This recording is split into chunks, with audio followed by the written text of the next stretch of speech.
Olá para você que nos acompanha, seja muito bem-vindo, muito bem-vinda. Está no ar mais uma edição do nosso programa Controle Externo, programa que é exibido toda sexta-feira às 8h30 da noite aqui na TV Alesp. E claro, além da TV Alesp, a quem nós sempre agradecemos o espaço, nós também estamos na Rede TCESP, mais de 100 TVs câmaras pelo estado de São Paulo que recebem o nosso sinal e também pela Associação dos Canais Comunitários do Estado de São Paulo, mais de 70 emissoras recebendo o conteúdo produzido pelo Tribunal de Contas, pela Corte de Contas Paulista, falando sobre o bom uso do dinheiro público, fiscalização, políticas públicas e os assuntos correlatos à nossa atividade, que leva justamente o nome desse programa, Controle Externo. É sempre um prazer estar com você. E olha, não está na televisão, eu sei que você me assiste por outros canais também.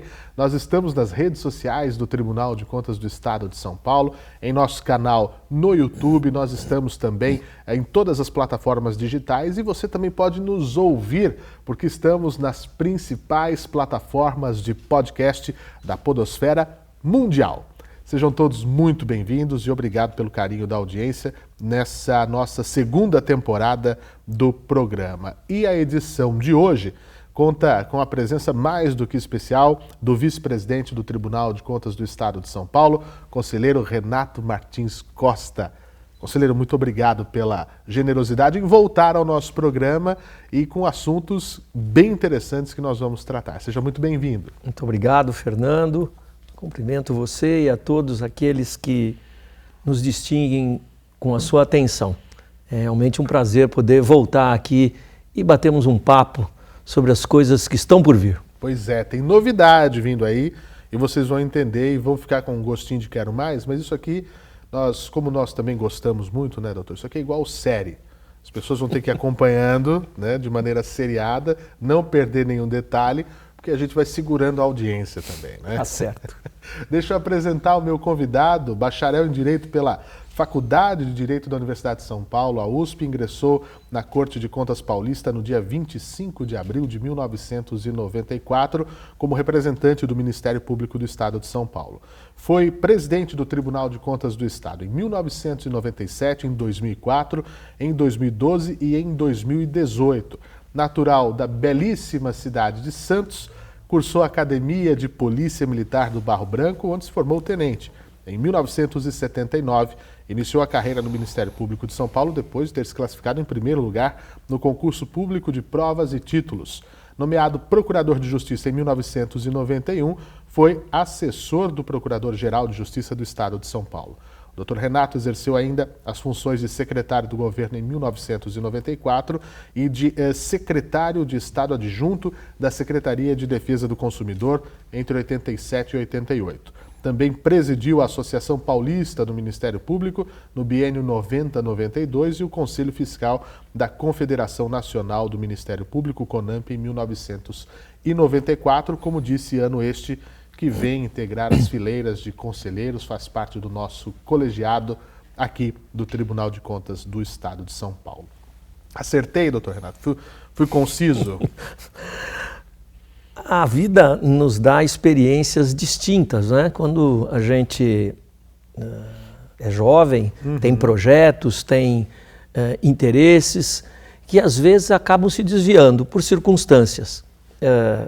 Jamais poderia supor que um dia pudesse vir a ser integrante do Tribunal de Contas do Estado de São Paulo. Minha vida de formação foi destinada à vida militar, inicialmente. Depois, em busca da minha real e verdadeira vocação, me direcionei ao direito, prestei um concurso de ingressar no Ministério Público do Estado de São Paulo, e lá desempenhei várias funções que acabaram me credenciando para uma atividade mais voltada à administração pública e à política administrativa do Estado, o que acabou me conduzindo para trabalhar no governo do Estado de São Paulo por um certo período, onde acabei por indicação do então governador Luiz Antônio Fleury Filho, meu colega de Ministério Público. Sim. E meu grande amigo pessoal, a indicar o meu nome para uma vaga que acabou surgindo aqui no tribunal no ano de 1994, no longínquo ano de 1994. Então, Fernando, veja que foi em abril de 94 que eu aqui cheguei. Nós estamos em abril de 2023, estou em vias de completar 29 anos como conselheiro desse tribunal e em vias de, no ano de 2024, ano em que o tribunal completará 100 anos, um século de existência, coincidentemente, estarei eu completando meus 30 anos nesta casa.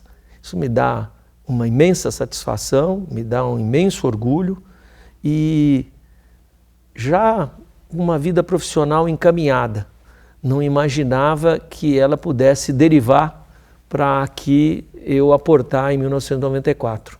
Confesso a você, Fernando, tenho o mesmo elan, o mesmo interesse, a mesma vontade de continuar trabalhando, porque quando a gente encontra aquilo que definitivamente se gosta de fazer, é sempre um prazer poder trabalhar e continuar nessa atividade. Eu lamento muito daqueles que fazem do trabalho um trabalho.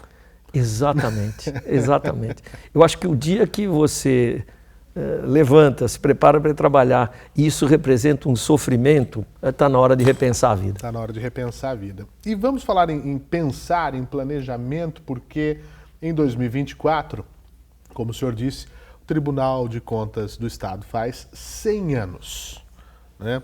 E 100 anos é um registro... Marco, o que dura 100 anos, né? Absolutamente nada. Hoje as coisas são muito mais fluidas, muito mais voláteis, e acho que precisa ter um marco muito especial.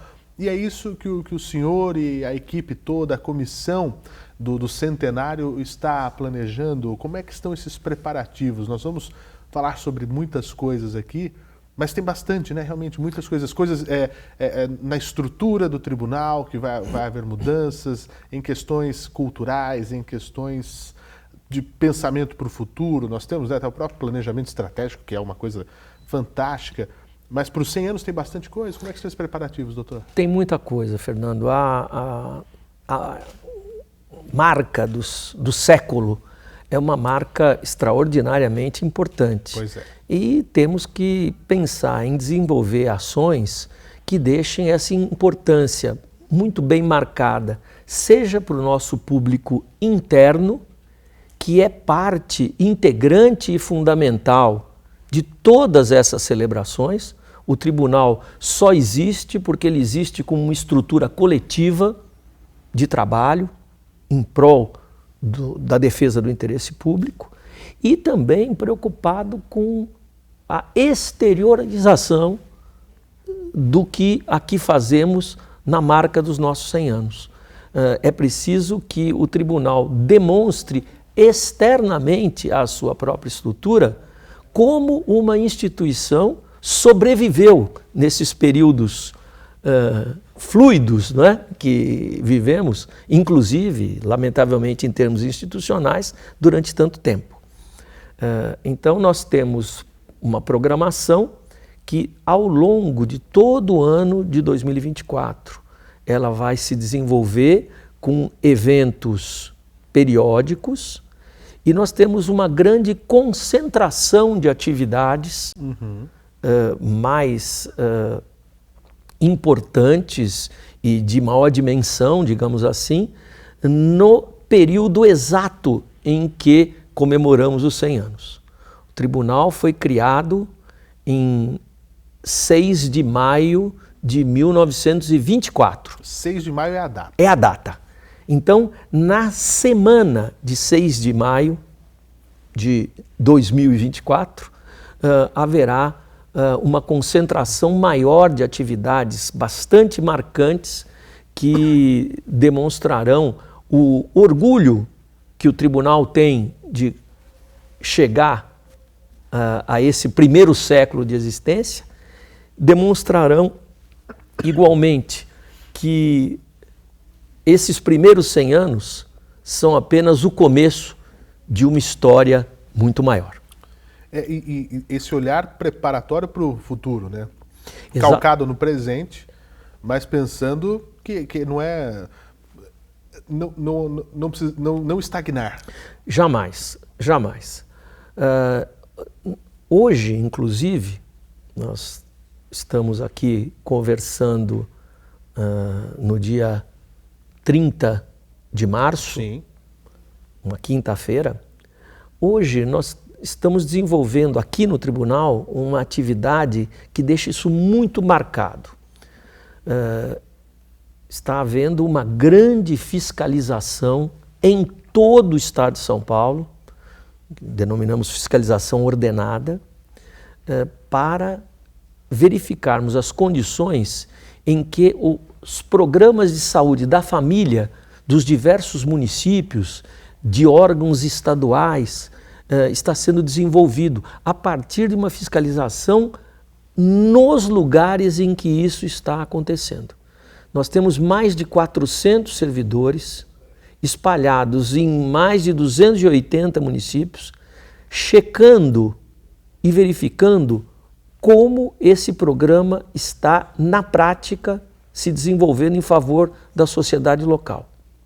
E isso tudo em tempo real, com relatórios enviados pelos mecanismos de tecnologia da informação, seja por escrito, seja em questionários preenchidos, seja por fotografia, seja por vídeo, em que você, aqui de São Paulo, da sede do tribunal, está recebendo informações do que está acontecendo na cidade de Cedral, do lado de São José do Rio Preto, uma pequena cidade. Estou falando a título exemplificativo apenas, demonstrando o que está acontecendo no posto de saúde local, na unidade básica de saúde local, nas equipes de saúde da família, para que o tribunal possa, de posse desses conhecimentos e dessas informações, instar o administrador a tomar providências corretivas.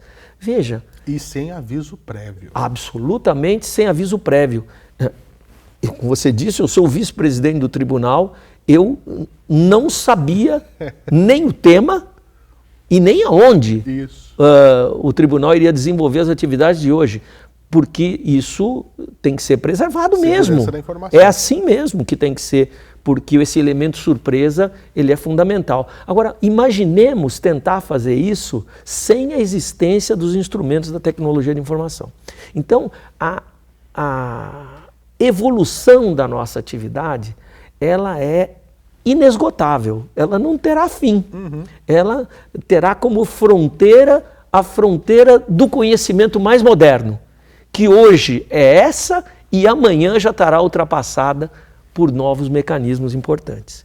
Então, esses 100 anos representam um aprendizado e uma atualização constantes no sentido de cada vez melhor nós podermos exercer as nossas funções. E com isso, doutor, o fortalecimento institucional do tribunal, até no cenário nacional, do nosso tribunal paulista, né? Eu sempre falo aqui, são 33 tribunais de contas no Brasil. Nós temos o da União, nós temos o dos estados, nós temos casos, né, de tribunais municipais, como temos em São Paulo, no Rio, né? Então são 33 tribunais, e isso nos coloca, nesses 100 anos, inclusive, e com essas ações, com a evolução que o senhor, nos últimos 30 anos, acompanhou de perto, numa vanguarda como indutor de ações pedagógicas, de políticas públicas, numa proximidade com jurisdicionados, mostrar que é uma entidade que tem 100 anos e carrega o nome de tribunal, mas que também não é só para apenar, só para multar, mas é para ensinar também. É nessa linha. Essa é a característica do nosso tribunal e acredito seja a característica marcante da instituição Tribunal de Contas espalhada por essas 33 unidades que você referiu. Nós temos uma faceta repressiva, porque ela é necessária e indispensável na medida em que não há cumprimento às determinações legais, não há adequação às orientações do tribunal. mas claramente não é a nossa face principal de atuação. A face principal nossa é preventiva, é evitar que o erro ocorra. Isso se dá por expedição de instruções orientativas, isso se dá pela constante proximidade do tribunal com o seu jurisdicionado, no sentido de levar a ele as mais recentes informações de alterações legislativas, de boas práticas de condutas administrativas. Isso se dá pela permanente existência no âmbito da nossa escola de contas de cursos destinados ao aperfeiçoamento do administrador e ao aperfeiçoamento da nossa fiscalização. O nosso público externo precisa receber a informação, mas o nosso público interno, igualmente, precisa estar permanentemente atualizado. Então, essas atividades de ensino, em sentido amplo, e o EAD, o ensino à distância, hoje acaba ganhando uma projeção gigantesca. Tivemos, semana passada, uma jornada informativa e de debates sobre a nova lei de licitações. Nos informou ontem o presidente, na sessão plenária, que mais de 20 mil visualizações, 20 mil pessoas acompanhando o que estava sendo debatido aqui. É um estádio. Perfeito. Hoje o auditório está cheio quando temos um evento presencial aqui, não significa mais muita coisa. Pois é. Porque o nosso auditório tem um limite físico de público. Sim. Mas o que está acontecendo do outro lado da câmera, nas telas espalhadas, não só pelo estado de São Paulo, mas no Brasil inteiro, é uma coisa extraordinária.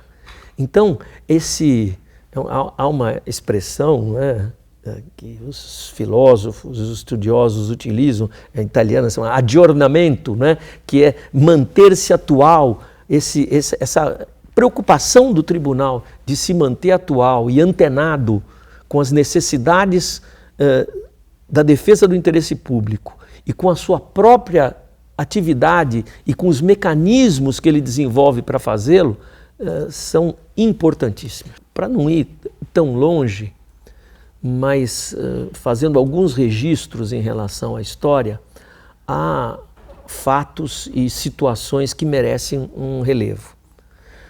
O tribunal foi criado em 1924, como falei, governo Washington Luiz. O seu primeiro presidente foi Jorge Tibiriçá, que tinha sido também governador da província de São Paulo.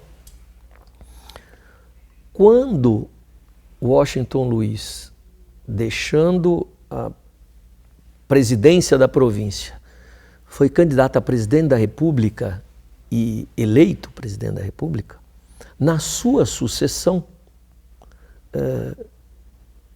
ocorreu a Revolução de 30, o golpe de 30, que acabou culminando com a ascensão de Getúlio Vargas.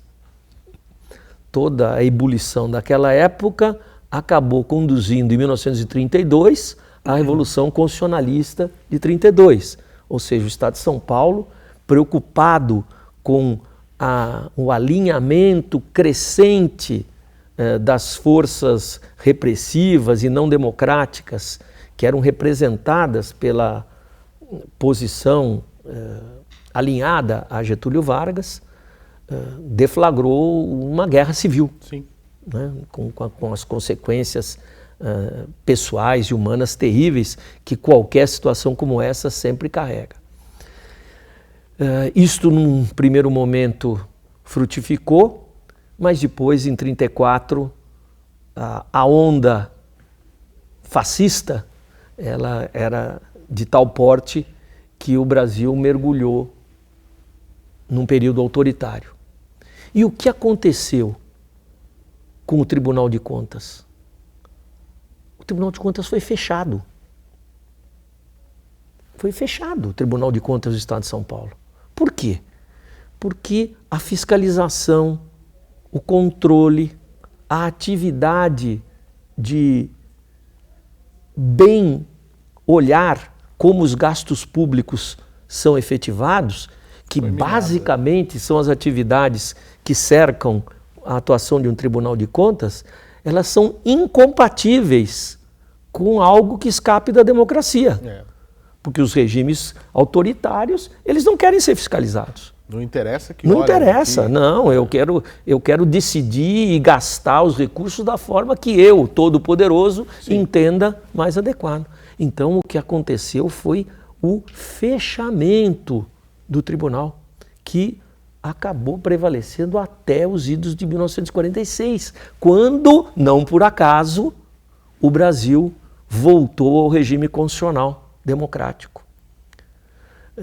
Então, essa característica inicial da identidade total e completa e de único significado possível da existência de uma Corte de Contas é a existência de um regime democrático.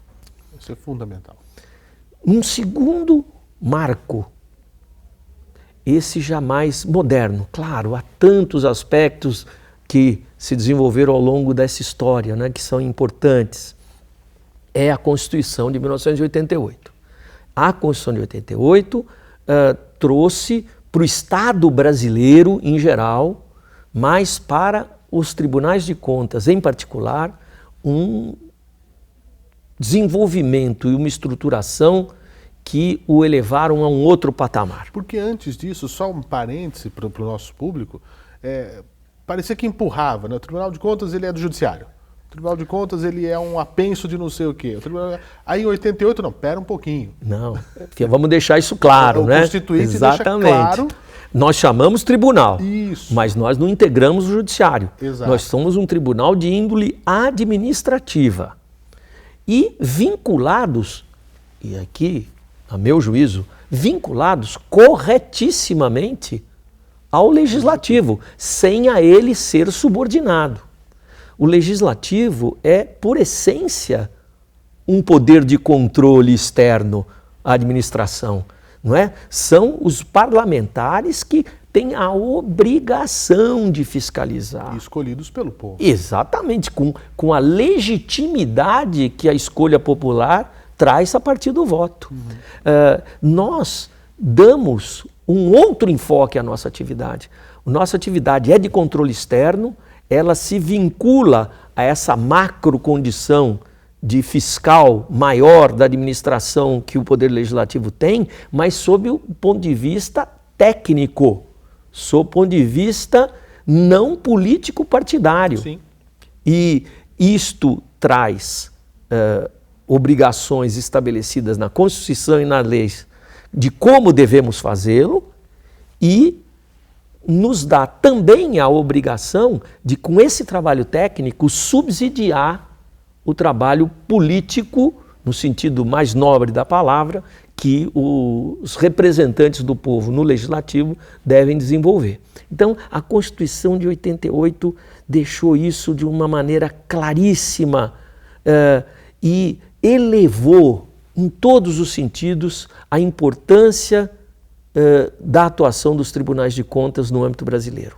E o Tribunal de Contas do Estado de São Paulo imediatamente se adaptou a isso. Já aqui, inclusive, no pré-constitucional, nós éramos talvez os únicos estados da federação que, antes da Constituição de 88, por exemplo, obrigar a que 25% das receitas dos impostos fossem aplicadas em ações de educação, de ensino. Previamente à Constituição havia uma legislação chamada Lei Calmon, porque o senador Pedro Calmon tinha sido o relator dessa matéria e não é incomum que o relator acabe nominando, né, a lei. A Lei Calmon, o Tribunal de Contas do Estado de São Paulo já obrigava os jurisdicionados a atenderem ao mínimo constitucional.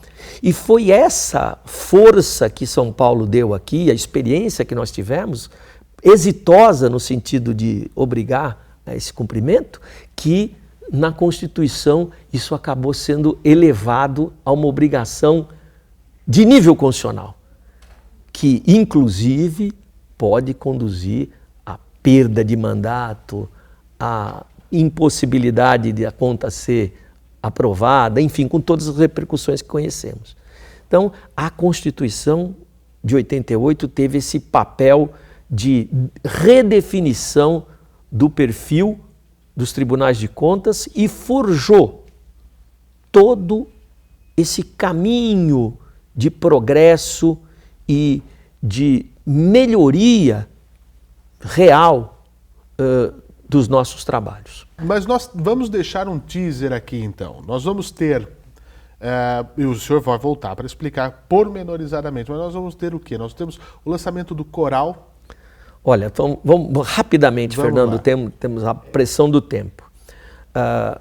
Nós vamos ter a edição de um documentário sobre a história do tribunal. Em parceria com a TV Em Cultura. parceria com a TV Cultura.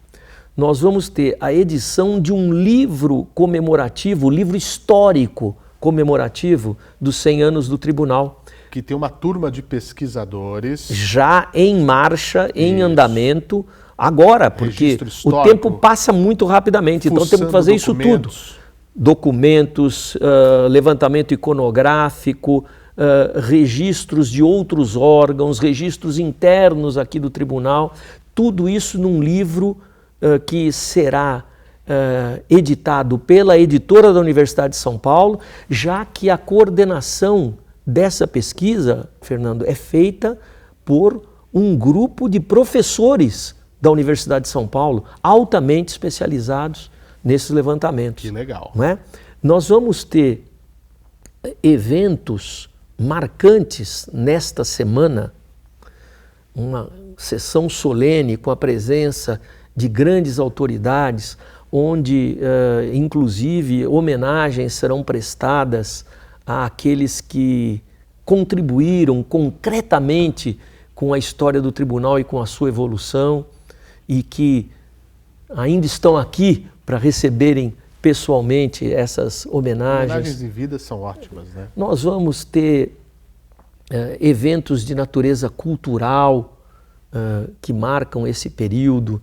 Nós vamos, nesse momento da semana de maio de 24, apresentar a toda a sociedade esse documentário que está sendo produzido e que será alguma coisa 45, 50 minutos, né? Uma coisa bastante...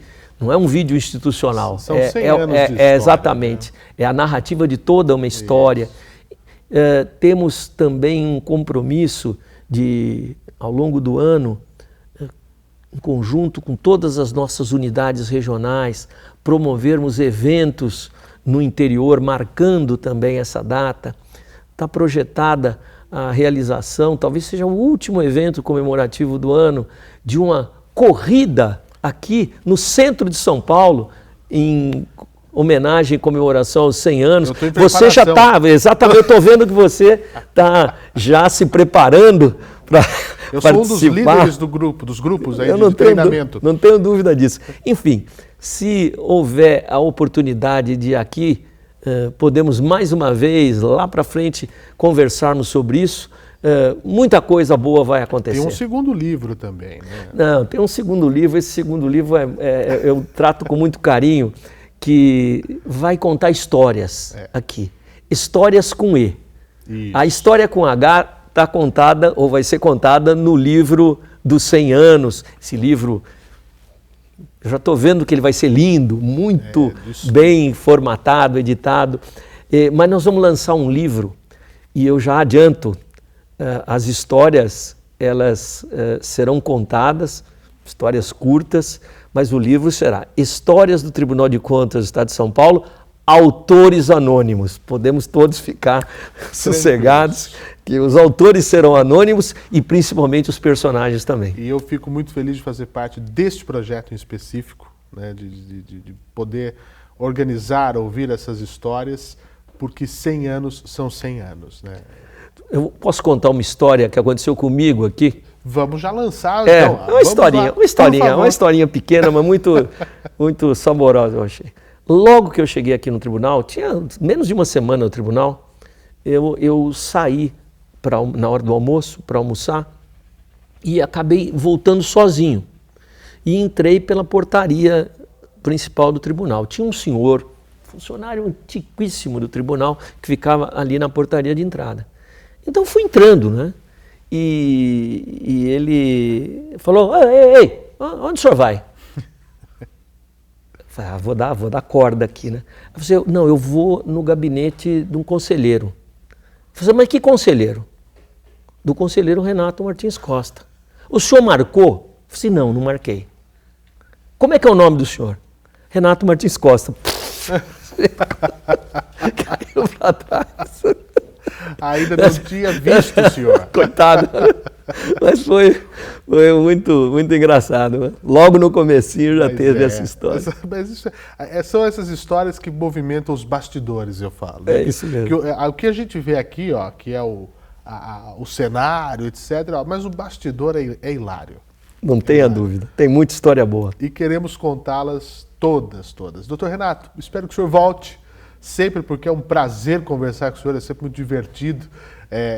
E ficamos muito felizes de ver o entusiasmo com que está carregando esse pesado trabalho de fazer os 100 anos do Tribunal de Contas. Conte sempre conosco e volte sempre. Obrigado, Fernando. Muito obrigado. E para você que nos acompanhou, eu fico aqui também o meu agradecimento. Muitas novidades estão por vir e a gente se encontra numa próxima edição. Até lá!